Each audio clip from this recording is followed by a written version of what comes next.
Himahima Shrine, Hachiman Pav, I approve of you as her friend. Oh. Why did I just feel like I dodged a bullet? For the last few minutes, I was left alone to probably get along with Barakiel, which now that I thought about it, wasn't that an angel's name from the Bible? Though I couldn't say I'd ever heard of foreigners naming their kids after them, aside from the more common names like Michael or Gabriel. This man's family was either super religious or wanted their son to have a unique name. But didn't Barakiel fall or something? I was not that familiar with the stories, but I did remember bits and pieces. Yes, Barakiel said curtly. Thanks. Now, this was getting awkward. I felt like I was being analyzed from every corner. His sharp eyes didn't help the case, as it felt like he was looking down on a criminal or something.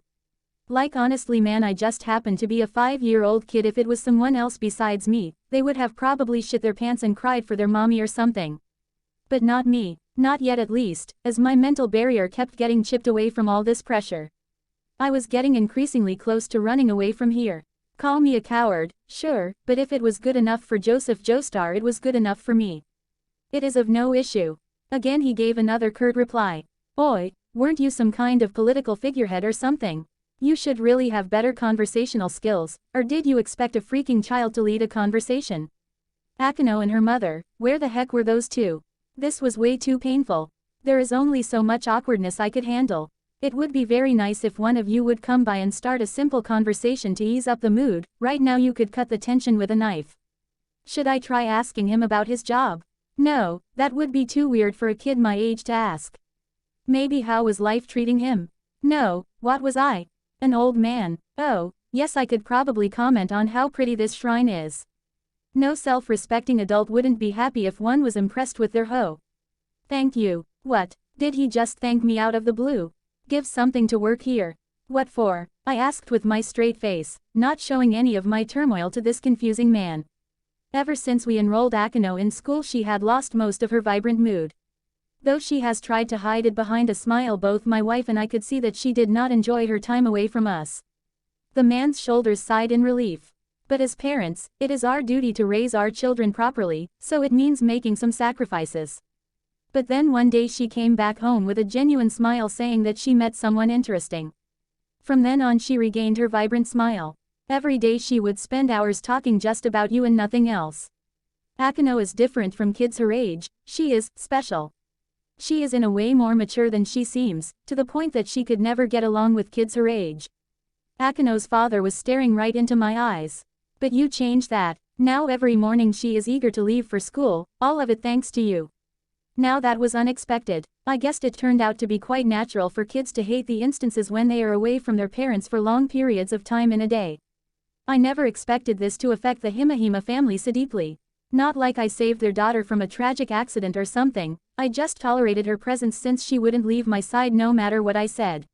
I feel like they are exaggerating the issue here. I knew the girl was more capable than she seemed at first glance. Even if I wasn't here, she's more than capable to take care of herself. They were basically looking at a non-existing problem. You don't have to thank me. Your daughter's a strong girl, it wouldn't have mattered if I was present or not. I answered with how I truly felt about the situation. Quite humble are you, commented Barakiel. No, I'm just being realistic. Shuripov the boy was interesting, to say the least. He was a smart one for sure, his eyes showing a frightening intelligence. For someone so young, he possessed an unnaturally mature aura around him. Even her daughter, a half-fallen angel, lacked this quality. Akano, being the child she was, still retained her childlike innocence. She always felt guilty for the lack of friends around Akano. The Himahima clan had more or less disowned her and Akano for daring to love a fallen. A heretic they called her, a traitor they sneered at, yet she always kept smiling. It would have been a lot harder had Suzuka-chan withheld her kindness. If things were different, then she and Akano would have gotten along very well. But she never got her hopes up when it came to matters concerning the clan. Despite this, she was happy with her situation. Her husband was by her side and her daughter had finally made a friend. Speaking of friends, there was something special about Hikigaya Hachiman. When she first looked at his eyes, she felt that the boy was well versed at hiding his pain. His fake mask did little to hide from her the loneliness he truly felt. No child should have those eyes, and it was so hard to hold back her motherly instincts and hug the boy. In a way, he reminded her of her husband. When she first found him near death's door years ago, she took it upon herself to nurse him back to good health. Her time with him slowly created a spark within her which grew in time and developed into love. Even after finding out his true nature, her heart never wavered. He was ancient. He had experienced grief beyond measure and tragedies she couldn't fathom. Though he hid it well behind his stern eyes, it wasn't long before she broke down those walls of his. The same could be said with little Hachiman. He was quite adept at hiding it, but she knew how to read his kind of people. She knew her husband could see the same look in the boy's eyes like his own. Akeno truly made a wonderful friend. Speaking of her daughter, the little girl was trying to cook some dishes for Hachiman, or Hikima as she calls him. They looked so cute together, and she could only hope they continued to be close in the distant future. Mother, I'm done with cooking, let's go join the others. Oh, how she is so excited to have someone special taste her cooking, reminds me of myself when I was young. She cooed at her daughter's adorable behavior. Both of them joined the boys, where Hachiman seemed to be the happiest to see them. Ah, she should have expected her husband to be a bit rough and scary with the boy, but she made sure that he knew his limits, or else foo. Dinner was quite fun, with Akeno pestering Hachiman to taste every single of her dishes while the boy couldn't look any more fed up than he could from the situation. Even at such a young age, they looked like the perfect childhood sweetheart couple. Despite what his face might say, Shuri could see the happiness and enjoyment in his eyes. All in all, it was quite a wholesome moment. All good things come to an end, as they say, and soon the young boy needed to go back home before it became too late. Leaning toward her daughter, she told Akeno to accompany her friend to the stairs so that she may have a few moments with her husband. Making sure they were alone, she turned towards her fallen. He's quite interesting, isn't he, dear? Her reply was a short gruff of approval. Did you notice anything unusual with the boy? She inquired. He is a normal human being. I felt no sacred gear in him awaken, no mixed race. His voice trailed off as he made a face. His soul is a different story, however. Now that caught her attention. His soul, nodding he explained. His soul, it felt much older, though nothing like us angels or devils. It's a 100% pure human soul. I can say for certain it has nothing to do with even past heroes or him being a possible descendant of one. But still, it's unusual for a regular human to have such a mature soul. Surprisingly, his tone carried an air of uncertainty, as if he was trying to convince himself or questioning the description itself. Are you sure about that? No, not even the slightest bit. Now that was worrying. Even after examining the boy so closely, he still couldn't get a clear read on him. I feel that something is fooling my senses inside his soul. Something is creating a false image. I am not sure what, but, honestly I don't know at this point. Might be a special sacred gear that masks its users from people like us. Shuri pondered Barakiel's words for a moment before responding. Well, I believe we shouldn't meddle in the boy's life. Bringing him on our side will ruin all sense of peace he has.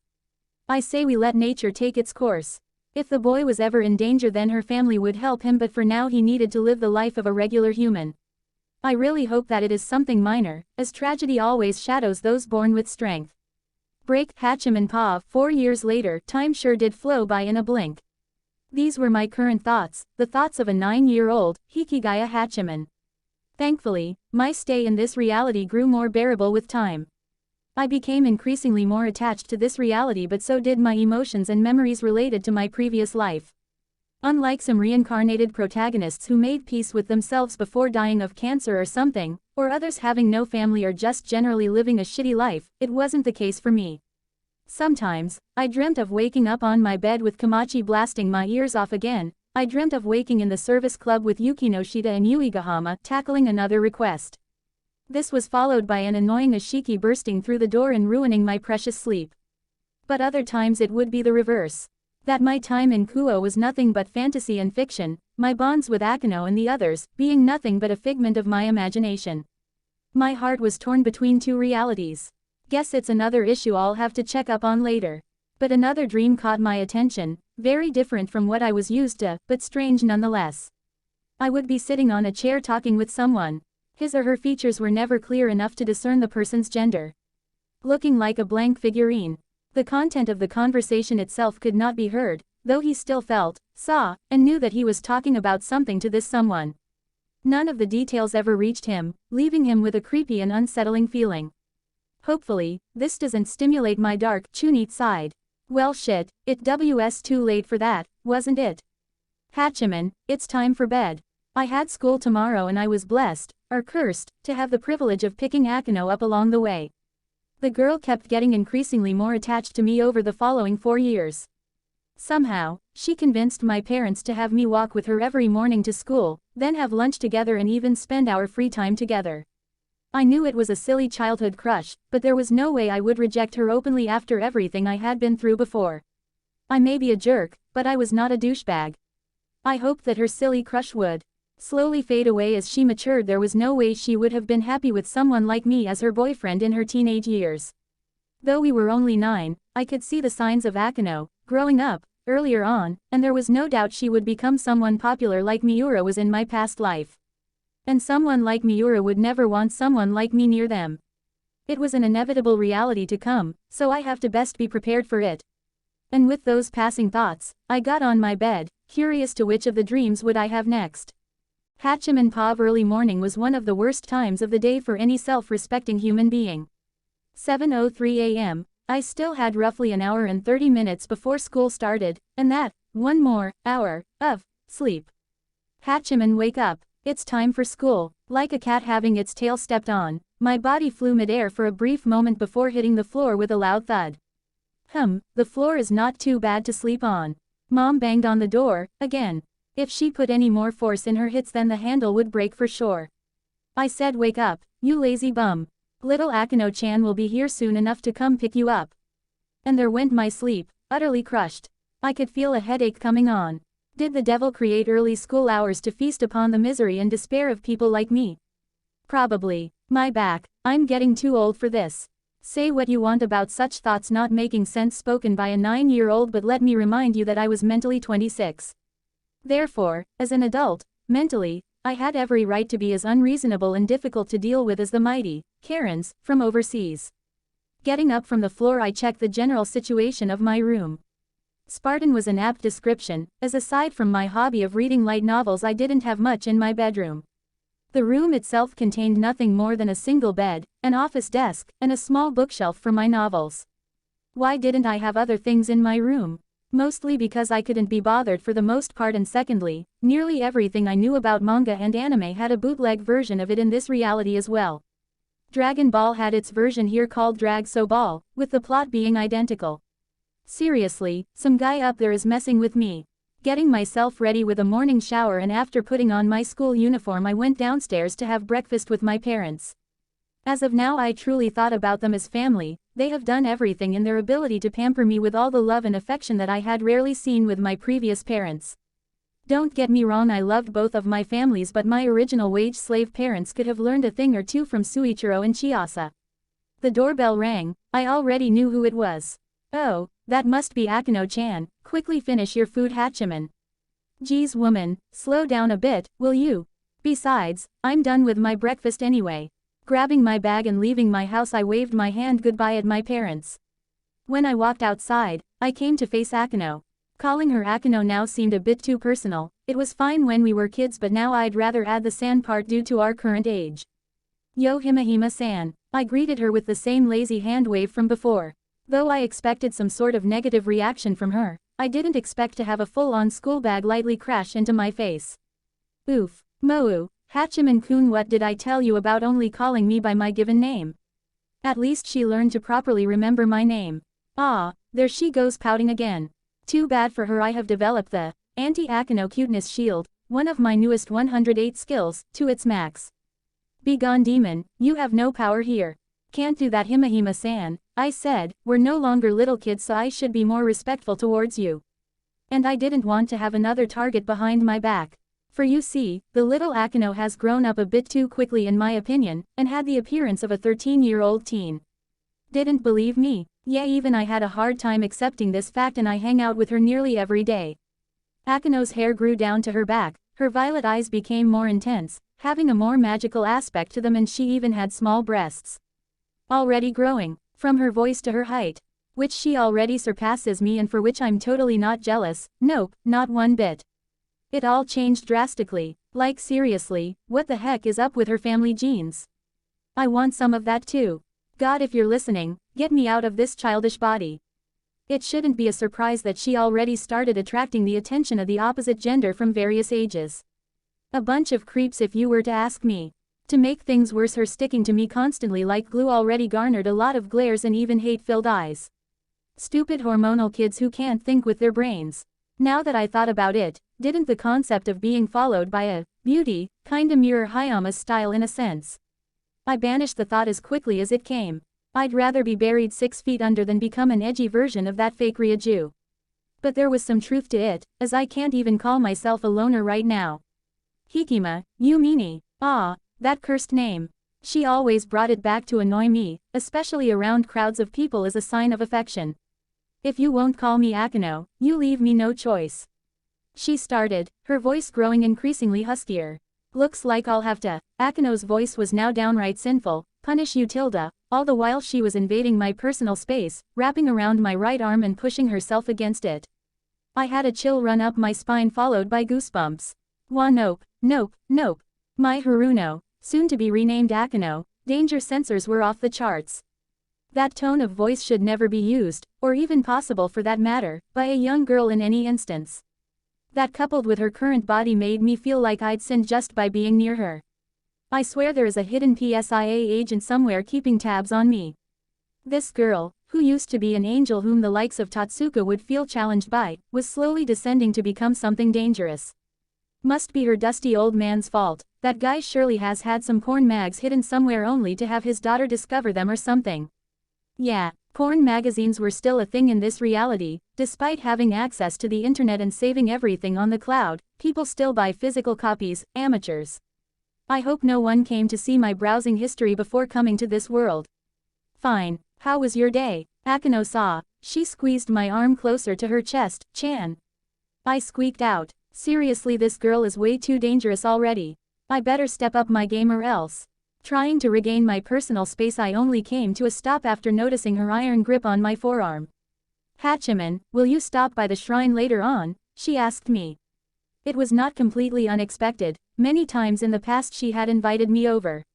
I rather enjoyed my time there as the peaceful atmosphere always cleared my mind from all my dark thoughts.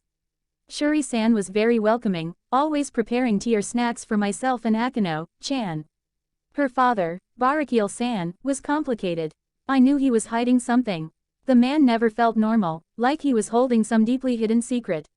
Regardless, his love for his family was genuine and I could respect that. I have something important I want to show you, something I wanted to reveal to you for a while, she said in a meek voice. She refused to meet my gaze, almost as if too scared or nervous of something. It must be quite personal. Boy, don't be so nervous. As long as you don't tell me that you were a boy all along, then there's nothing to worry about. I tried being as nonchalant as possible, and she ended up giggling before visibly relaxing. Yeah, as long as it's you, Hachiman, I'm sure you will understand. Come by during the evening. Mother told me that father would be gone for a bit. Barakil-san was finally leaving the shrine. Now that's a first. I always see him inside the shrine whenever I visited. I assumed he worked online or something. By the way, mother prepared some bento for you too. Oh, and I also get to eat more of Shuri-san's amazing cooking. Truly, food tastes best when you don't have to work for it. Tell Shuri-san that I said thanks. From the moment we first met, Akino's mother had already started doting on me with love and care. For some ungodly reason, she found my dead fish eyes cute. Seriously, that family really was filled with weirdos. Break, as always, school was boring. I already knew every subject there was to know, but I had to force myself to make some mistakes here and there.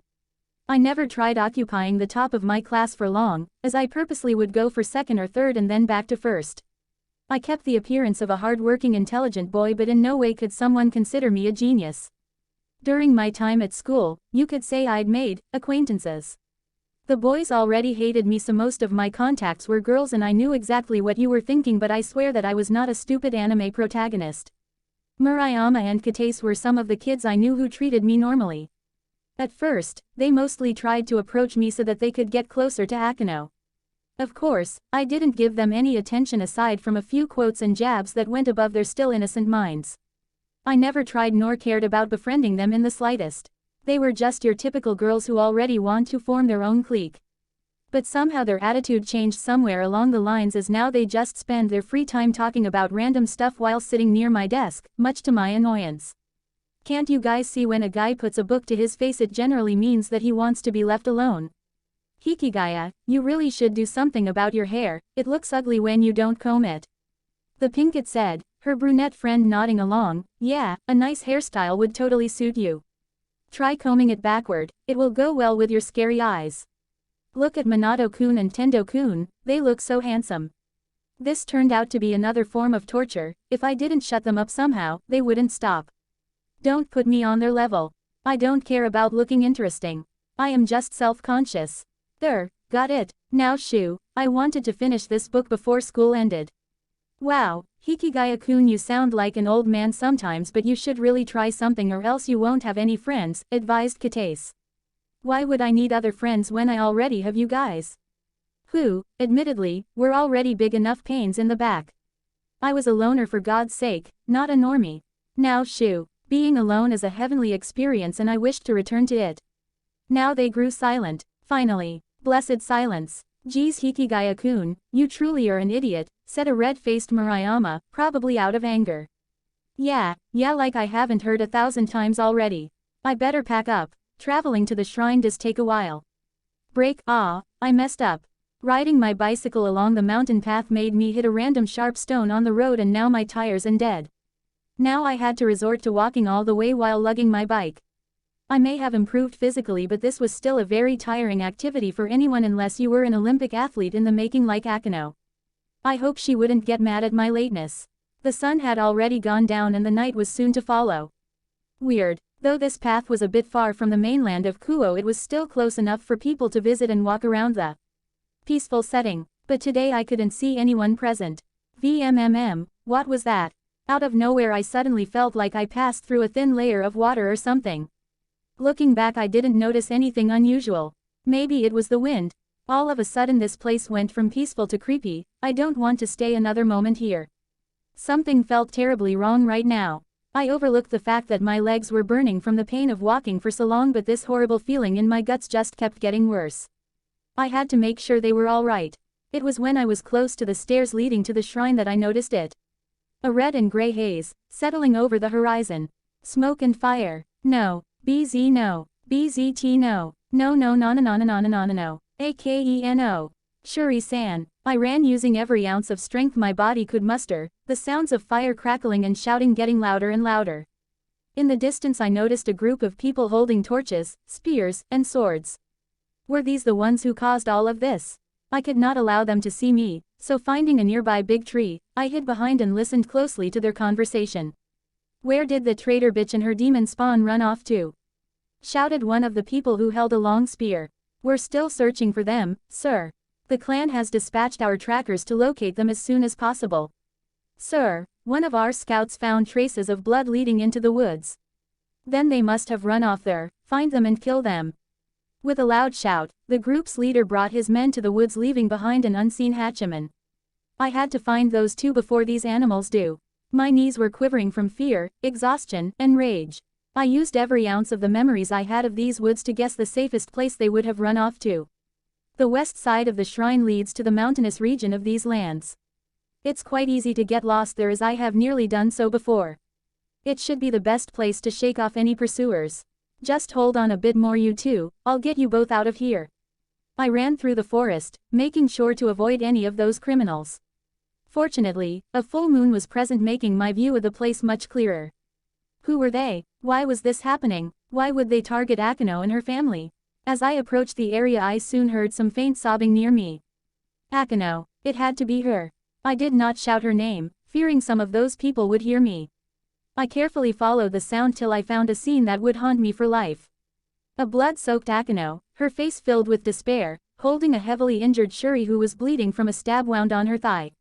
Those fucking bastards. BZT I jumped out of the foliage scaring both Akano and her mother. Before the former could even scream I covered her mouth and whispered, "Calm down, it's just me Hachiman." A dam broke loose from her eyes as more tears streamed down her cheeks. Hi Hikima, Hikima. I held her and Shuri-san close as she kept repeating my name. The poor girl was traumatized, she and her mother nearly died. We have to leave, it's all his fault, whispered the still crying Akano. What did she mean by his fault? It's all father's fault. They came here because of him. They wanted to kill us because of him. He didn't come back. He almost let mother be killed. Why isn't he here? The girl was becoming hysterical. She was losing control of her emotions and letting rage take over herself. Akano-chan, look at me. I cupped her face, wiping away the tears, and brought my own close to reassure her as best as I could. Everything will be fine. I don't know the details nor do I care about them. All I want is to bring you and Shuri-san out of here safely. She held her gaze with mine for a few seconds before closing them and hugging me once again. Please Hikima. Please save us. I will. Looking over them I decided to pay more attention to the bleeding wound on Shuri-san's thighs. I was no doctor but I knew some emergency treatment to block the bleeding until we could get it treated by a professional. Leave me be. Hachiman-kun, just take Akano and run away from here before the other finds us. Even when so close to death, Shuri-san still held the safety of her daughter and me over her own. But I didn't care. I promised to save both of them. Please leave me, Hachiman-kun, she pleaded and begged, but I didn't acknowledge her words. I tore away some cloth from my shirt before wrapping it around the wound to stop the bleeding. Listen here, I won't abandon you, so you better shut up and let me get you both out of here. I asked Akano to help me carry over Shuri-san before a voice sounded behind us. Oi, I found them. Shit, we needed to move, now. Completely out of my expectations, the people behind us suddenly started shooting out freaking lasers like bolts over us. What the fuck was this shit? Since when did magic exist? Magic like arrows rained down upon us, and we managed to dodge most of them until one of the attacks connected with my leg. Arrgh. We fell down the road, and I tried my best to turn my back and lessen the impact, protecting both Akano and Shuri-san from further injuries, though subjecting my own body to more. Note to self, road was gravel. Gravel just happened to be very sharp. Yep, this was definitely leaving scars. The pursuers quickly caught up to us, and I was desperately praying to all the gods I knew for a miracle that would save us. If there was an overpowered protagonist somewhere, now would be a good time to intervene. BZT, hey, so the disgusting abomination and her traitorous bitch of a mother have a helper. Fucking heretic, he spat, you'd be better off dying alongside them. The guy put on a maniacal smile while pointing his hand towards us with a magic circle forming ready to shoot down anything in front of it. Not like this. BZT, I already lost Kamachi, my mom, my dad, Yukinoshita, Uegama and everyone from my past. BZZTS, say goodbye you filthy hybrid. Preparing to shoot us with a magical arrow, my anger finally exploded out in a deadly mix of rage and desperation. Grigori HQ, Penamu. The door of the Grigori's chief of secretary's office burst open with a disgruntled and shocked Azazel running in. Azazel, what happened? Why are you in such a state?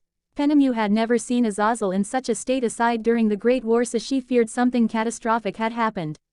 Vritra, what about Vritra? One of its sacred gears in our possession just vanished in front of me. Break. As the bolt of magic came closer, time seemed to slow down for Hikigaya Hachiman. At this moment I was about to lose two of my closest people again. I had to stop that attack, no matter what. I would do anything and give his everything to stop it. Even using my body as a shield to buy them enough time to escape. Bzztzzzz.